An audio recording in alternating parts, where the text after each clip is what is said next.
Chairman. Thanks to the organizing committee to have invited me to give you this talk on ultrasound of the respiratory muscles. Here are my disclosures. So the load capacity balance has a key role in the weaning. And to be honest, if we want weaning to be successful, we need to have a very nice and very good balance between the load, of the respiratory system, so the respiratory system load which is determined by the compliance and the resistance of the respiratory system, and on the other side, the capacity which is determined by the function of the respiratory muscles, and more precisely by the capacity of these muscles to cope with the respiratory system loading. And if there is not a good load capacity balance, and if load exceeds the capacity, the patient will need to remain under mechanical ventilation. So this is the reason why the respiratory muscles are so important for weaning. And among respiratory muscles, the most important, I would say the main respiratory muscle, also it's disputed, but the main respiratory muscle is diaphragm. And this is the reason why we are going to focus this talk on diaphragm. I will speak a little about other respiratory muscles, but mostly on diaphragm. So here is the track of a patient who is first admitted to the intensive care unit for acute respiratory failure, and then intubated, placed under controlled mechanical ventilation. Then the patient improves. He switched to a partial mode of assistance, let's say pressure support, and continue to improve, and then has a SBT, weaning, and then returns to spontaneous breathing.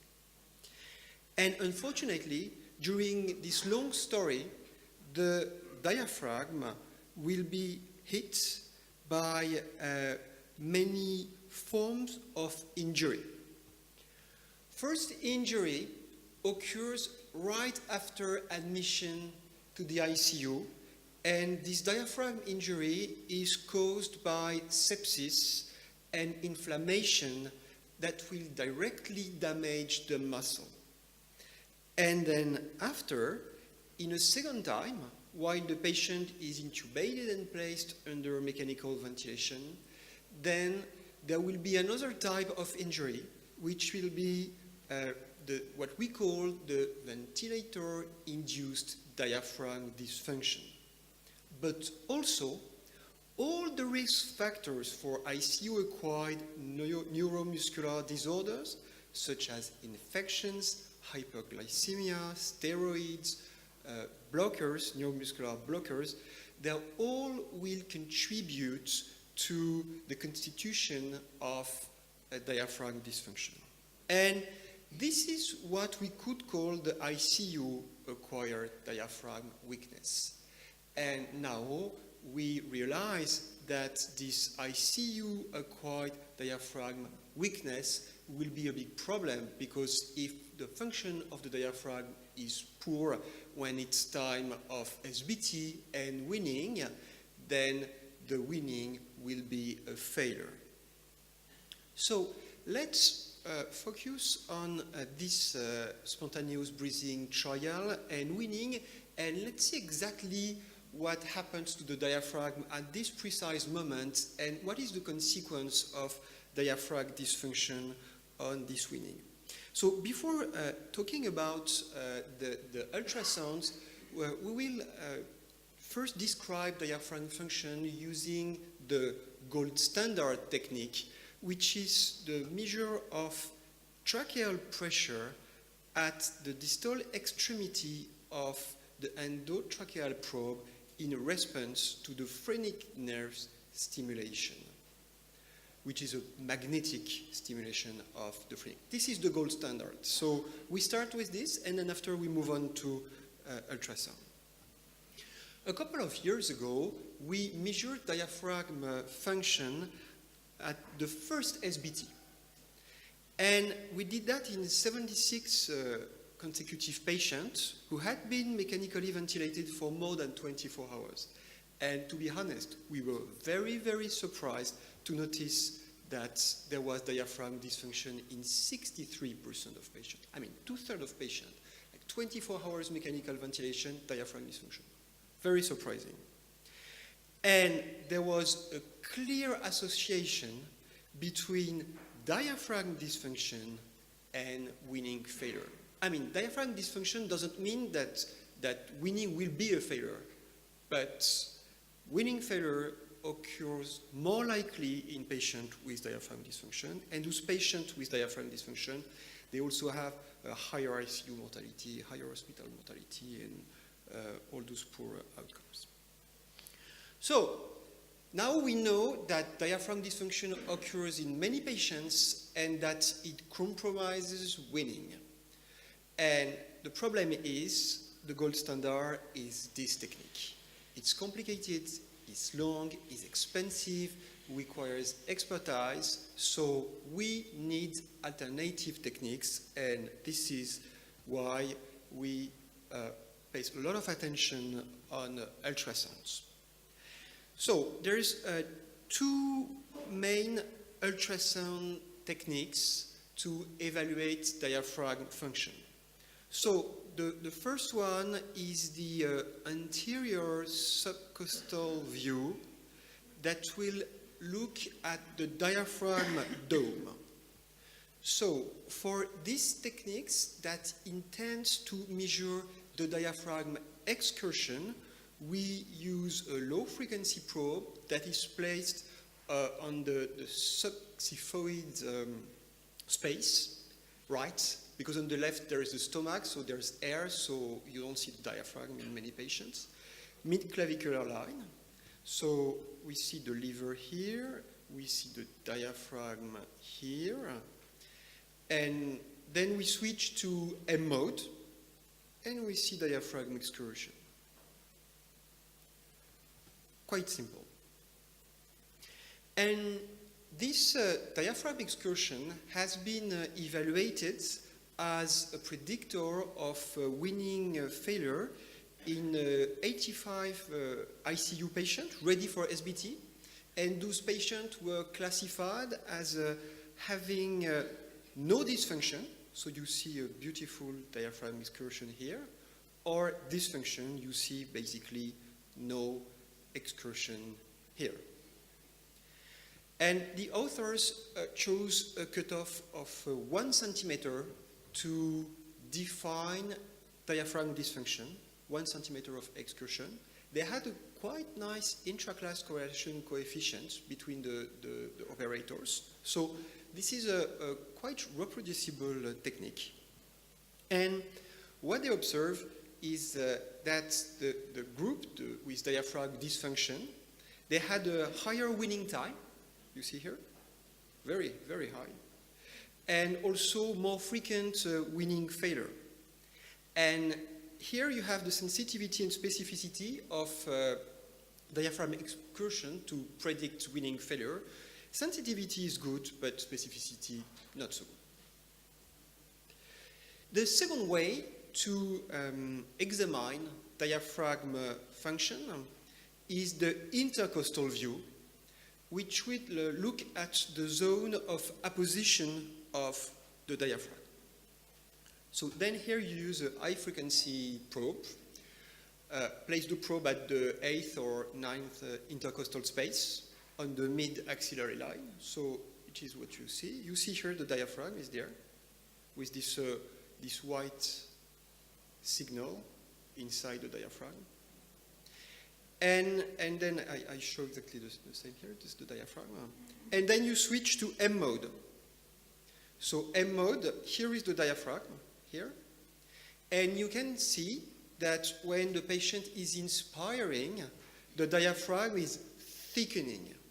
So the more intense the inspiratory effort, the more important will be diaphragm thickening.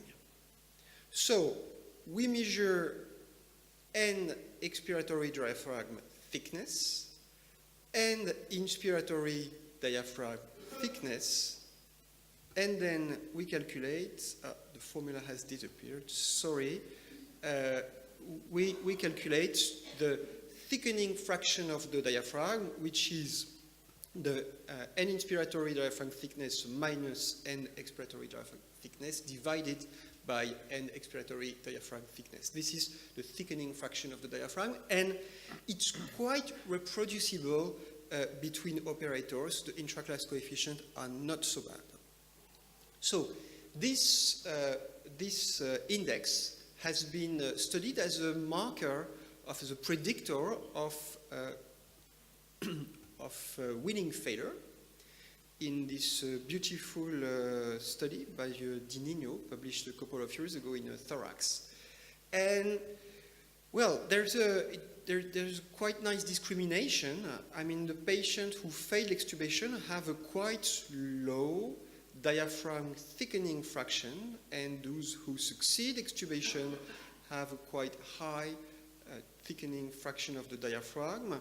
And you can see easily here that a value of 29%, so I like 29%. It's impossible to make 29%, so 30%, let's say, because 29 is like statistics creates 29, but in daily practice you don't measure 29, you measure 30%. So this value of 29% is very good to discriminate those who succeed extubation and those who fail extubation, and you see the ROC curve is quite nice. So more recently, in our team, we compared various markers of diaphragm function to predict success or failure of extubation. And we compared the gold standard, so the phrenic nerve stimulation, in the red curve, the blue curve, which is the thickening fraction of the diaphragm, and the orange curve, which is the diaphragm excursion. And it is noticeable that the thickening fraction of the diaphragm is quite good to predict weaning success or failure, and is similar, the performance of this index is similar to the performance of the gold standard, which is actually good news. Bad news is that diaphragm excursion is way below the two other indices to predict diaphragm, to predict weaning success or failure. And the cutoff we observed were quite similar to what has been described in the literature. For the thickening fraction is around 30%, and for the excursion is around 1 centimeter, plus or minus 1 millimeter. But let's be honest, measuring 1 millimeter difference is it's very difficult. So, see. And another quite interesting result that we observed from those studies is that there is a complete dissociation between the limb muscle function, assessed here with the MRC score, and the diaphragm function assessed here with the diaphragm thickening fraction. So, okay, the correlation is significant, but it's extremely poor. So, patients can have a very important diaphragm weakness here, very important limb muscle weakness, but a quite good diaphragm function. So, you know, in many cases when we do the round, we say, oh, does this patient have a diaphragm dysfunction? And so someone say, oh yes, he has a very severe limb muscle weakness, so probably the diaphragm is not working. No, that's wrong. Maybe the diaphragm is working. But what is wrong is the contrary. Maybe the patient can have very good limb muscle strength, but a very poor diaphragm function. And the one dysfunction doesn't predict the other dysfunction. So the following question was, is that possible to use diaphragm function to predict the outcome earlier? So it's what we did more recently. So we studied diaphragm function the day when the patient was switched from controlled mechanical ventilation to pressure support. So this day, you switch the patients, then we do ultrasound assessments of the diaphragm, and according to this 29% value, we classify the patient as having diaphragm dysfunction or no diaphragm dysfunction. And what we observed is that on this precise day, which is not the day of the first SBT, the patient who had diaphragm dysfunction had a poor outcome, higher ICU mortality, higher hospital mortality, but also they will remain longer under mechanical ventilation. So this gives you an information when you switch the patient to pressure support. If there is diaphragm dysfunction, then probably the remaining duration of mechanical ventilation will be higher than if there was no diaphragm dysfunction. So we talk about the diaphragm there, but diaphragm is not working alone, actually. Diaphragm is the famous main inspiratory muscles, but he's working with the help of the intercostal muscles and the scalenes. Actually, if those muscles, those intercostal and neck muscles, the scalenes, they're not accessory muscles. I mean, we heard that they're accessory. No, they're not accessory. I mean, accessory muscles are those who are not working during normal breathing. Those muscles are working during normal breathing. If they're not working, actually, the rib cage will collapse. So they are very important because they stabilize the rib cage during inspiration. So those muscles are quite important during breathing, but also they are very sensitive to respiratory load. And maybe they are a little more sensitive to respiratory load than the diaphragm, and they are strongly activated in case of diaphragm failure. And actually, they have been studied during weaning in this very nice work from Siam Parthasarathi. This group studied the EMG, so it was the sternocleidomastoids, more accessory, those ones, more accessory, sternocleidomastoids, and esophageal pressure of patients during weaning, so beginning of weaning, 40% of trial duration in the last minutes. And what they observed is that in some patients, esophageal pressure was increasing at the beginning during the first part of the trial and no more increasing. But the EMG activity of neck muscles was increasing a lot during the breathing trial. And this was a marker of weaning failure.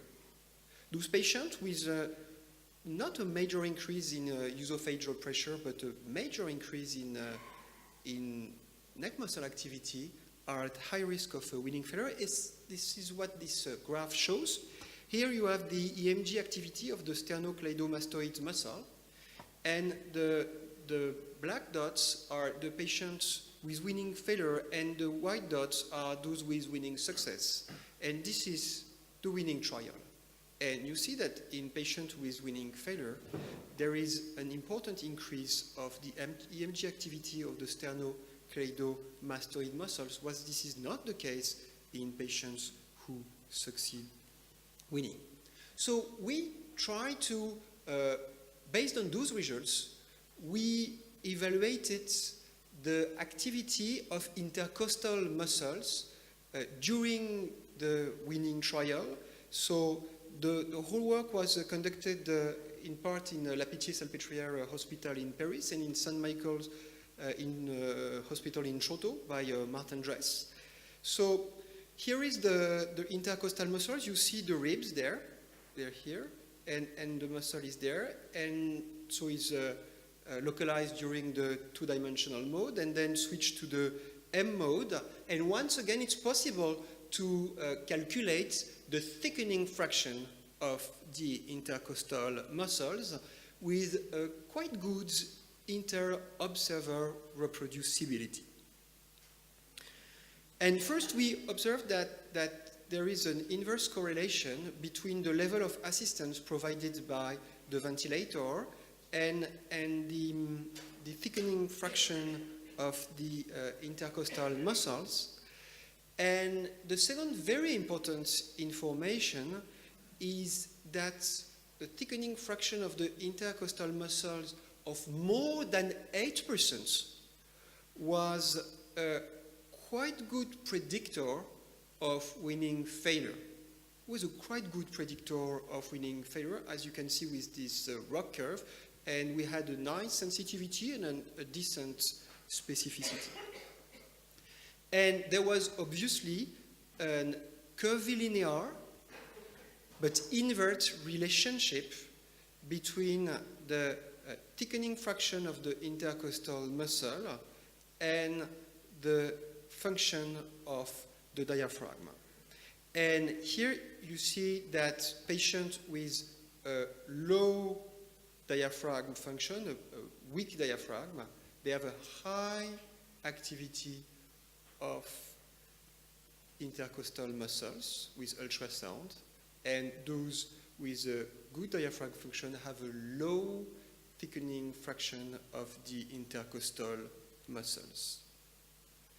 And here is the ROC curve for the probability for the thickening fraction of the intercostal muscle to predict diaphragm dysfunction, and actually it's quite good.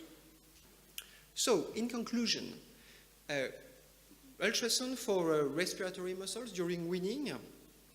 So first, diaphragm dysfunction is frequent, and it causes difficult weaning. Now, we have evidence for that now. And it's possible to diagnose diaphragm dysfunction with ultrasounds. It's feasible. And diaphragm dysfunction, diagnosed with ultrasounds, is a good predictor of weaning failure, although the thickening fraction of the diaphragm is probably more reliable than the excursion of the diaphragm. And finally, it might be useful, we will see in the next coming year, to use also the ultrasound measure of intercostal muscle. It's feasible, and it brings additional information. Thank you very much for your attention.